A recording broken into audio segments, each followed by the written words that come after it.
89.9 FM, the East Bay's best variety. The next level's in the building right now, man, and we doing some big things. We got a special guest in the house, my dude, Chris Goslow. What's up? What is up, everybody? Yes.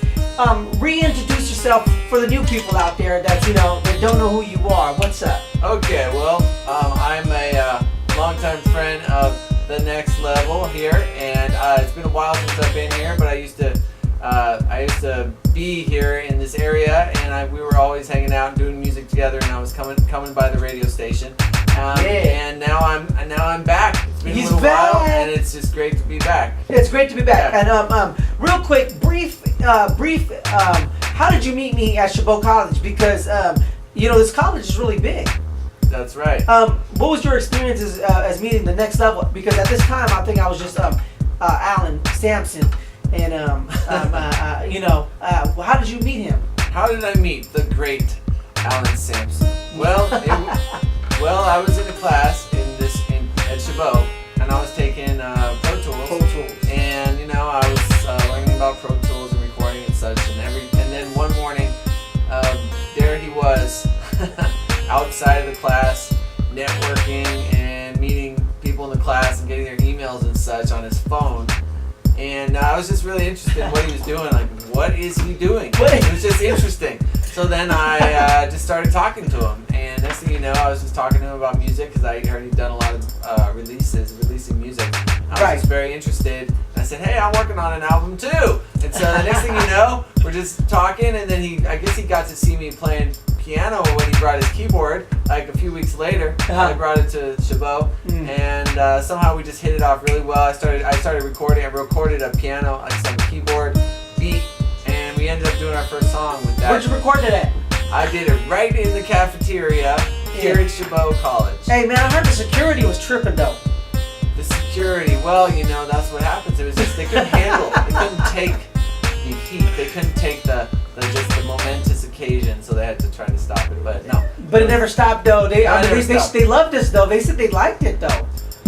But they said that other people were complaining that it was so loud. Well, yeah, we were working out in the cafeteria doing music. Yeah. It turned out that they wanted us to hush, but it didn't matter. It was sort of the beginning of something.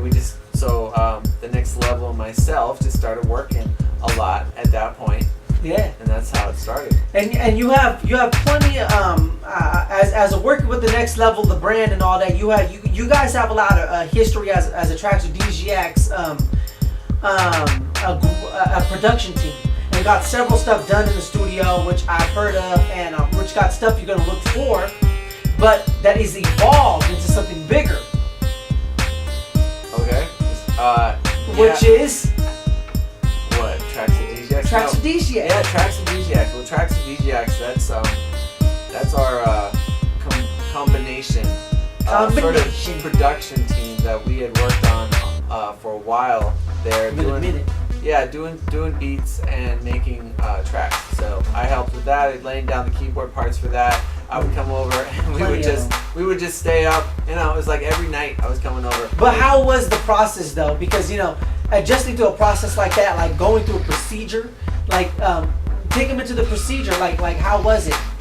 Okay, well, basically I would show up at Alan, aka the Next Level place, and then he would he'd turn on the keyboard, and then it'd be like, okay, let's do something. So then I'd sit there, and then I would just within a couple minutes I would come up with a bass beat or like a string chord or piano, and then next thing you know, there's 3 or 4 or 5 layers on that thing, and then I'm showing it to Alan, and he's like, he said the Alan. The Alan. Actually, I was about to say the Next Level, but then I went to Alan. So So then I would show it to him, and then we would have a beat, we'd give it a name, and then we'd move on to the next thing. But how fast was it though? It was pretty fast. I mean, that's sort of how he works. Sort of how you work, man. Anyway, so we just keep, we ended up just putting down a lot of things, and then I was working on some of my own recordings at the same time. A lot of them. So yeah, there's just a lot going on. We're just doing a lot. That's great. From the experience that you have from being at Chabot, how long has it been since you've been at Chabot College? I don't know, man. It's been a while because I moved to Sacramento. You got married. You moved out to Sacramento. Yes. I was the DJ there, which was really dope stuff going on. But off top, man, how long has it been since you've been at Chabot? I don't know, 2-3 years. 2-3 like years. that. But we've been working on this stuff since probably 5 years. We met 6. about 4 years ago. I think. 4. Okay. So, And as an artist now, and what you got going on? oh yeah, so my new album is I've been if you're an artist, you're listening. Sometimes things evolve. You start out one way, and your plans change over time. And that sort of happened for me. Yeah. And like you just said, I moved to Sacramento. I got married. And somehow, Congratulations. oh yes, thank you. In the course of that time, somehow along the way, it just occurred to me that I was gonna just kind of have to reinvent myself a little bit and just take on. Believe it or not, I was using the stage name Seawigs, and though that was really working in some ways, it wasn't kind of allowing me to be all of what I am, the dimensions of what I do. So eventually I decided to just kind of step away from that and just embrace my name, Chris Goslow. And then all of a sudden, within a couple months of that, this whole new album concept came up. Originally as a birthday present to my wife. And these different songs that I had written about her, for her, as birthday presents, or as just as things about us or whatnot about our relationship. And so then I ended up recording all of the songs in a very short amount of time. And that recording, it went well when I gave it to her as a present, but then people would tell me, people told me, hey man, you should really put this out. Put it out. And honestly, that was not my first thought. But real quick, before you go into that, you've been doing this several times. I mean, like you was talking about with your family, you do like Christmas albums and you got all these other albums, and I'm like, wow, like I even thought you could release those, but at that caliber.